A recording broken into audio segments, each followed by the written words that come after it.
Hello student, pre board examination के day 82 में हम लोग पहुंचे। आज हम लोग एक और इंपॉर्टेंट क्वेश्चन करने वाले हैं। आपके स्क्रीन में क्वेश्चन दिख रहा होगा। ये क्वेश्चन बहुत ही इंपॉर्टेंट है। इस तरह का क्वेश्चन बहुत ज़्यादा बार तो नहीं पूछा गया है, लेकिन ये भी इस तरह क्वेश्चन भी पूछा जाता है। ठीक है, तो आपको हर तरह क्वेश्चन करके जाना है एग्जाम में।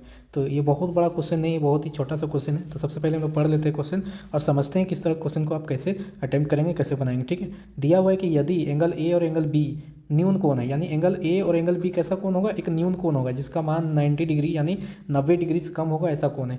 जहाँ कोस ए और कोस बी का वैल्यू बराबर है, ऐसा हम लोग पास में दे दिया है। ठीक है, तो दिखाना है कि एंगल ए और एंगल बी भी आपस में क्या हो जाएगा, बराबर हो जाएगा।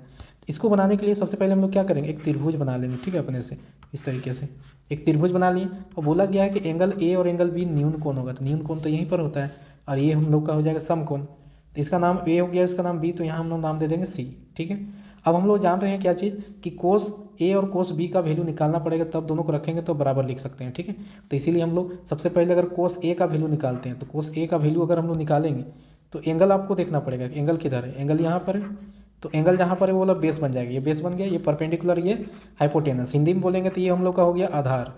ठीक है, ये हो गया हम लोग का लंब और ये हम लोग का हो गया कर्ण। ठीक है, तो अगर हम लोग एंगल ए के अनुसार देखेंगे तो ये आधार हो गया। तो हम लोग सबसे पहले चाहेंगे तो कोस ए का वैल्यू निकाल सकते हैं। फार्मूला क्या होता है कोस ए का फार्मूला? कोस ए का फार्मूला होता है बी बाई एच। तो बेस की जगह हम कितना हो जाएगा, ए सी, और एच की जगह हम कितना हो जाएगा, ए बी, यानी ए सी बाई ए बी हो गया पहला। ठीक है, फिर हम लोग लिखते हैं कोस बी।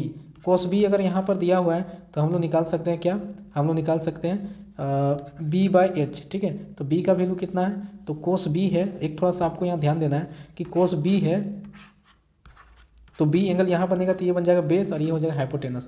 ठीक है, तो हम लोग क्या बोल सकते हैं कि बेस की जगह में बी सी हो जाएगा और ए बी हो जाएगा हाइपोटेनस की जगह में। तो कोस बी का वैल्यू हो जाएगा b c by a B.